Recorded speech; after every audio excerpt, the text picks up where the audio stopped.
എന്നെ കാണുന്ന പ്രിയപ്പെട്ട താങ്കൾക്ക്, ഇന്ന് നമ്മൾ പോകുന്നത് ചിതറാൽ ജൈന ക്ഷേത്രത്തിലാണ്. ഇതൊരു മലയുടെ മണ്ടയിലാ. നോക്കിയേ, ഞാൻ കണ്ട ഒരു വലിയ നല്ലോണം നടക്കാണ്ട് അങ്ങനെ നടന്ന് കയറുക. അതിൻ്റെ മുകളിൽ ഒരു ജൈന ക്ഷേത്രമുണ്ട്. പൂജയൊന്നും ഇല്ലയെന്നാണ് പറയപ്പെടുന്നത്. നമുക്കൊന്ന് പോയി നോക്കാം. ഈ ക്ഷേത്രം പണിതിരിക്കുന്നത് 9-ാം നൂറ്റാണ്ടിലാണ്. അന്ന് ബുദ്ധിസവും ജൈനിസവും അപ്പോൾ കേരളത്തിലുണ്ടായിരുന്നു. അപ്പോൾ ആ കാലഘട്ടത്തിൽ പണിത ക്ഷേത്രമാണ്. നമുക്ക് നോക്കാം. നടന്നൊരു വശമായിട്ടോ, നല്ല കയറ്റോ.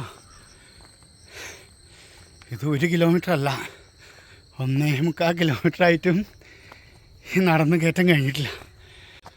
ഇവിടെ ഒരു പാറ എത്തി. ചുമ്മാ ഒരു പാറയാണ്, ഇതിലൊന്നുമില്ല. അമ്മോ, ഒരു വരുവായി ഉണ്ടോ. നല്ല രസമുണ്ട് കാണാൻ. കയറാൻ ഇത്തിരി പാടാ, എന്നാലും കാണണം എന്നുള്ള ആഗ്രഹം കൊണ്ട് നടക്കാൻ.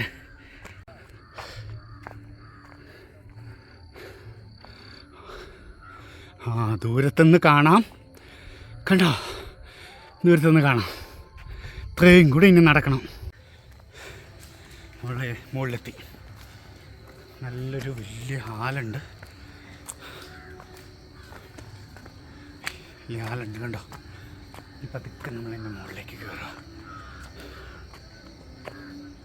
കാണിച്ചു തരാമേ.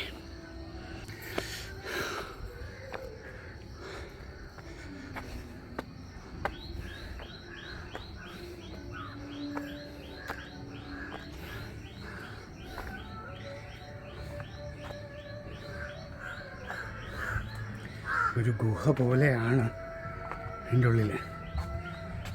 നോക്കട്ടെ കേട്ടോ. വാ, കൊള്ളാം. ഒരു ഗുഹ പോലെയാണ് അതിൻ്റെ ഉള്ളിൽ. പക്ഷേ കൊള്ളാം. താഴത്തെ സ്റ്റെപ്പുണ്ട്. താഴത്തേക്ക് സ്റ്റെപ്പുണ്ട്. ഇവിടെ ഒരു കല്ല് മണ്ഡപമാണ്. ബുദ്ധൻ്റെ ആണെന്ന് തോന്നുന്നു. അതോ ജൈനമതത്തിൻ്റെ ആണ്. കണ്ടോ,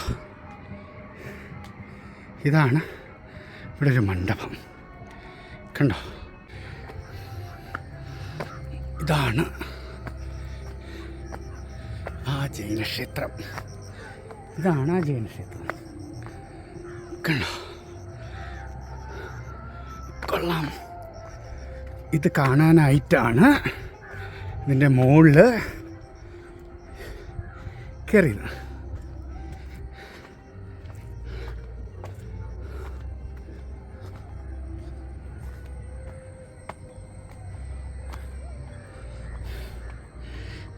ഇത് കാണേണ്ടത് തന്നെ കേട്ടോ.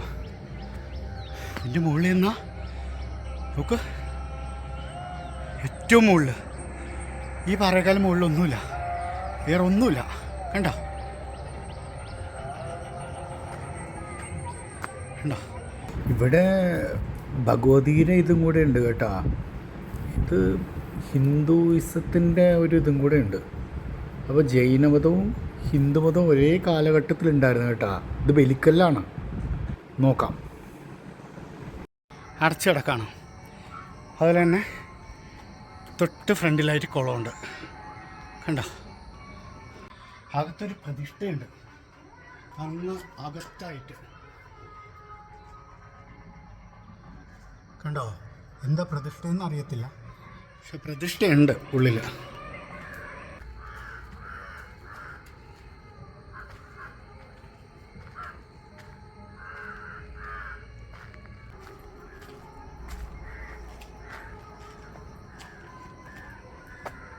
അങ്ങനെ ജൈന ക്ഷേത്രം കണ്ട് ഇറങ്ങുക. കൊള്ളാം. ഒരു 1.5 മണിക്കൂർ 2 മണിക്കൂറൊക്കെ സ്പെൻഡ് ചെയ്യാനുള്ളതുണ്ട്. ഒന്ന് കാണേണ്ടതാണ്. കാരണം 9-ാം നൂറ്റാണ്ടിൽ ചെയ്തു വെച്ച ഒരു ക്ഷേത്രം എന്ന് പറഞ്ഞാൽ അതും പാറയുടെ മുകളിൽ. കൊള്ളാം.